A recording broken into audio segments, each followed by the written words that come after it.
Hey everybody, coming to you on the final Wednesday of the regular season, coming to you with my dog for the first time because he demanded to join. And also this feels like a therapy dog almost. Like my kid's 2 years old, he just went to the dentist for the first time. They have a dog there to make it easier for them. This is the case here. He's here to make it easier for everybody. Giants are officially eliminated, so you do need a therapy dog right now. This has been coming for a long time. This is something that you could have predicted at the end of July, multiple times in August, basically every game the first few weeks of August, every home game. But I think the disappointing thing here is that you go back a couple weeks, Patrick Bailey hits a walk-off grand slam off of Tanner Scott at Oracle Park. The place is rocking. The next day, they briefly move into a tie for a wild card spot, and then they lose behind Logan Webb, despite having a 4-1 lead, despite getting to Clayton Kershaw early. They are 2-9 since the Bailey walk-off, which is kind of insane, but also kind of absolutely what this team does. They It seems like every single time that they got in a position where there was pressure on, the bats disappeared. I do think that's one of like many things Buster Posey needs to think about this offseason is what happened there. Would this group even be built for a postseason if they got there? Because it does seem like they were really, really good offensively whenever the pressure was off, including in late August and early September. All of a sudden, they became the best offense in baseball when it was clear that they were almost certainly not going to make the playoffs. And then, as soon as the pressure ratcheted back up, they kind of disappeared. Now, they did have a good night last night for the most part, but yeah, in a lot of ways, I think it was the same story we've seen for the last few months, and just kind of an interesting way for the season to go down. I mean, the offensive struggles at the end of the first half lead to them trading two of their best relievers, including possibly their most important reliever in Tyler Rogers. Uh, and it's something they had to do at the same time, like up until like that last Tuesday, like that loss to the Pirates on a Tuesday night in the City Connects, which by the way, I think we're like 5-8 this year, the new version, not very good. But they were ready to go out and get starting pitching. So you think about it, they get Devers in June. They're going to go out at the deadline and hopefully add back end starting. Maybe you find a reliever at that time as well. Instead, they go 0-6 on that homestand, get swept by the Mets, get swept by the Pirates, which was really the low point, and trade Rogers. They trade Duvall, and then Rodriguez gets hurt. Miller was hurt the whole time. So it was predictable what's happened with the bullpen. Walker has had a rough go here. He was not comfortable in the ninth inning all year for the most part. I mean, there were some stretches, but lost the job early and struggled late. But there's really no other options. I know a lot of people were upset Tuesday night seeing Walker in the ninth, but Joey Lucchese's been one of their best guys down the stretch here, and he gave up 3 runs. And okay, he's done here. Has had enough of Giants talk. And Peguero, he's been good. He also almost gave up 2 homers in the eighth. So not a lot of options for the Giants right now, and this is the way it had to go. But I keep thinking back to that Pirates series and what could have been. Like, you just get a win there on Monday night. You get 2 wins there. The Giants probably are trading for guys, and this wild card is right there. I mean, you look at the Mets, the Reds, the Diamondbacks, where they're at. It's going to be 83, 84 wins. It was right there for the Giants. They just, they went into the tank at the worst possible time, and then they came out of it when the pressure was off. It's kind of been the story all year. But ultimately, the Giants will miss the playoffs for the eighth time in 9 years, which is crazy. They're not the Rockies, they're not the Marlins. They've never rebuilt during that time frame, so they've been going for it. Especially since they won 107 games. The one outlier in all of that is the most wins in franchise history, just a ridiculous 9 seasons. 8 times in 9 years since 2016, missing the playoffs. They are currently not just going to miss the playoffs. I mean, currently there are only 4 teams worse than them in the National League, and that is because they've lost 2 to the Cardinals, who are right behind them. They're almost certain to finish fourth in the National League West for a fourth straight year. The Diamondbacks beat the Dodgers last night. They are making a push to try to get this final wild card spot. I think that's among many things that's incredibly disappointing about this Giants season. That's up there for me because they sold everybody. The Giants have more talent than they do. Currently, they have more guys left. And to go and lose 2 out of 3 in Arizona and to finish behind this Diamondbacks team that really waved the white flag. Like the Giants sort of waved the white flag. Diamondbacks absolutely waved the white flag at the end of July, but they kept playing hard. They kept playing good, clean baseball. We see them every time. They come up big in big spots. They play tremendous defense. So I think that's among the many disappointing things here is to finish behind that team and not be the team that Arizona's right there here on Wednesday. I mean, they're like a game out of a playoff spot. The Giants, that could have been them. So, it's not them, and that's the way the season has gone. But I think that's really disappointing. What else is disappointing here? Yeah, 2-9 since the Bailey walk-off. That just stands out to me. I think everyone's gonna ask what happens now. Where does the blame go? For me, I kind of agree with what Logan Webb said on Tuesday night. He said this is as frustrating as any one of these that he's had, and he has now made the playoffs once in his career, and he was tremendous in that postseason series. He is someone who wants to start game one again and just hasn't had the opportunity to do it. And he said this is the most frustrating one he's had because of how much talent is in that room. And I know maybe sometimes it's hard to see that, but you look last night, I mean, Elliot Ramos hits his 20th homer. Matt Chapman is there already. Willie Adames somehow has not gotten to 30 yet, but he's at 28. They add Rafi Devers in the middle of the season. They add him, and they are like 14 games under 500 since that point, which is ridiculous. Um, Good rotation. Logan Webb, Robbie Ray, all stars. Justin Verlander, it's been up and down, but he's going to end up making almost 30 starts with an ERA right around 4. You'll take that. Landon Roop was a breakout early on. They had talent behind him, it just hasn't materialized.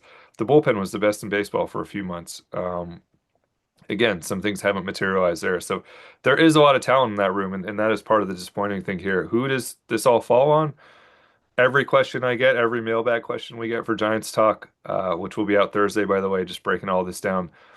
A lot of it is about Bob Melvin. I have not heard anything lately. I mean, there's some, you know, he's not feeling comfortable right now. I mean, even though he did get his option picked up, a collapse like this does not look good for a manager. We have seen that, and these things can happen quickly. And I think, Buster, one thing we've seen from him is there's urgency with him. There's a lack of patience with certain things. He's not going to sit around. He went out and got Adames right away in his first offseason. He went and got Rafi Devers in June. He wasn't going to sit around and wait for the deadline. When he felt like things were going poorly, he did pick up Bob's option to try to maybe jolt the clubhouse a little bit. So if he feels like this isn't the right thing for next year, he's 100% going to make a move. It's up to, we just don't know. We don't know how he actually feels about this, but I think that'll be a decision that he has to think about over the next few days. I'm sure he has made it already. We'll see what he ends up doing. But if he feels like he needs someone else next year, I don't think Buster's the type to wait around. Everything I've heard in the last few weeks is he has spent a year digesting everything, looking at everything, trying to figure out where this is all headed. Really listening a lot, watching a lot.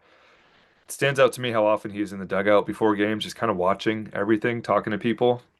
So I think we're going to see some changes, whether it's coaching staff, whether it's behind the scenes. I do think there are going to be some behind the scenes changes, maybe things that don't get headlines, things that don't lead to YouTube videos, but things that are notable.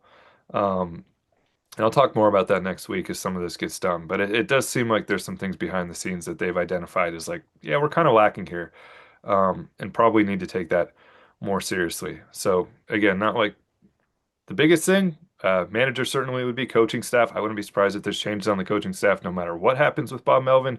That seems to be the consensus from everybody I've talked to that is needed. And I think obviously you watch games and you go, point at that guy, point at this guy. I don't think it's as clear as like just point at the hitting group. I think there are some other things they need to do. So we will see over the next few days.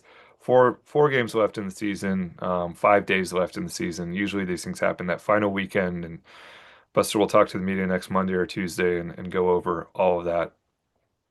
As far as what else is left, I think this week there's some things to watch still. I don't just say this because I work for the rights holder, and you can watch the games on NBC Sports Bay Area. Bryce Eldridge looking for his first home run. Hopefully he gets that out of the way over the final few games here. He should play every inning the rest of the year. I mean, I understand Bob Melvin with, season on the line. It's not actually season on the line, but he's trying to stay alive on Tuesday, and just feels like that's a bad matchup for Bryce to face a left-handed closer. So he brings in Wilmer Flores, who strikes out. But that shouldn't have. I understand him doing it there because that's just almost every manager is going to do that. I think as frustrating it is to watch, Bruce Bochy would do that. Gabe Kapler would do that. So you get it. At the same time, Bryce should not be pinch hit for the rest of the year. I think he should play a lot of first base the rest of the year. Only 4 games left, but probably should get 3 of them at least at first base. Would like to see, honestly, maybe even maybe not move him up in the lineup, but just make sure he gets lots of opportunities. So he's already hitting fifth, but there should be a lot of Bryce the last few days, not just to check off that home run, but every single rep he gets, whether it's running the bases, whether it's in a bat, whether it is a tough ground ball, the play we saw at Dodger Stadium that he made, that is something to help him in the future. 20 years old. So that's a big part of this. Robbie Ray has been shut down already. JT Brubaker is going to start on Wednesday night. Justin Verlander plans to pitch on Saturday. He seemed almost offended when I asked him the other night if he was going to pitch. He just said, "This is my job." Obviously, Justin also, there's some personal stuff for him here. He's trying to prove that he deserves another nice contract next year from somebody, whether the Giants or whether somebody else. I think he's shown that in the second half, but he had a rough one the other night, and you don't want to go out that way. So there's that, and then also just the wins. I mean, he's one win away from being 37th all time and tying a couple more guys. So and getting one win closer to 300 potentially. It seems unlikely, but that matters. Logan Webb also said he plans to pitch on Sunday. He did say this is not about personal stuff. He has been shut down a couple times in recent years, and he didn't love that. And Logan loves to pitch, and especially at home. I don't think it'll be a long outing on Sunday, assuming he makes that start, but he wants to go out there and pitch on what technically is Fan Appreciation Day. But there is some stuff up for grabs for him. He can lead the National League in innings. He can lead the National League in strikeouts. Zach Wheeler in 2021 is the last NL pitcher to do that. You have to go back to like the 1940s for a Giant who did that. Timmy never did it. Kane never did it. Bumgarner. Um, it would be really an impressive feat for Logan, especially the strikeouts part. And he has a really good shot to do that. He has 7 strikeouts ahead of Paul Skeens, who will pitch tonight. So Logan could wrap that up tonight. If Skeens has a big start, it could be like you go out there Sunday and strike out two, and you're the National League strikeout champ. He should get the innings, and he could get innings for the major leagues. Garrett Crochet will start tonight, and Christopher Sanchez, who's right behind him in the National League, started on Tuesday. A lot going on here, a lot of information here.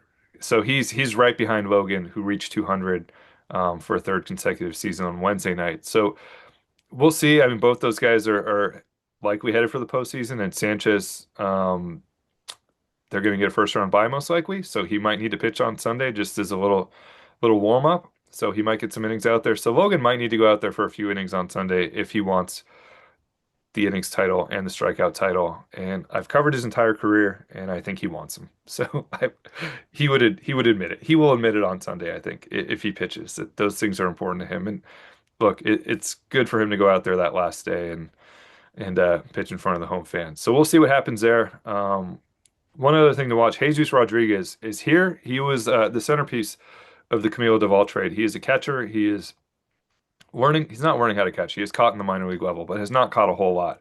And so he is learning a lot of that. He's here this week technically to learn pitchers, catch bullpens, warm guys up, take batting practice, be part of hitters meetings, be part of pregame scouting meetings, just kind of get up to speed. At the same time, he's on the 40-man roster. The Yankees had him on their 40-man before the trade, so he ended up on the Giants 40-man roster right away. I don't see any reason why he's not active over the next 4 days. We'll see what the Giants do with that. It'd be kind of ridiculous if he's not active. They have the spots.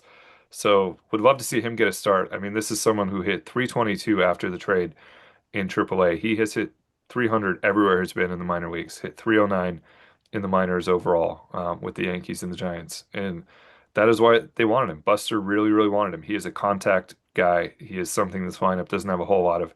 He is a right-handed hitter. He's a perfect complement to Patrick Bailey. In theory, a really good backup fit. He should be the backup next season unless something weird happens this offseason. So I'd love to see him this last weekend and just see him go up there, try to get that first hit out of the way and get some reps and get your feet wet a little bit. Really don't see why they wouldn't do that at this point. So we'll see what happens these final few days. We'll have Giants talk on Thursday. We will have Giants talk on Monday. Buster will talk at some point on Monday or Tuesday or maybe earlier if they make a move this weekend and kind of break all this down. But I will still be here all off season. I'm planning to do a lot here in the off season. Thank you again to everybody who has subscribed here and watched videos. We'll recap some stuff in October, and then off season is a great time for YouTube. We'll have rumors. Giants need pitching. They need probably 3 starters at least. I know Landon Roop's coming back, but still, you saw what happened this year. They ran out. At least 2 starters. They need to rebuild their bullpen completely. And there are a couple positions where I'm hearing things, some interesting things that we'll get to in the offseason about what they might do. So anyway, thanks everyone for watching. Thanks for following along. through the last couple months. Giants officially done. No postseason. So this has kind of become the norm here, unfortunately.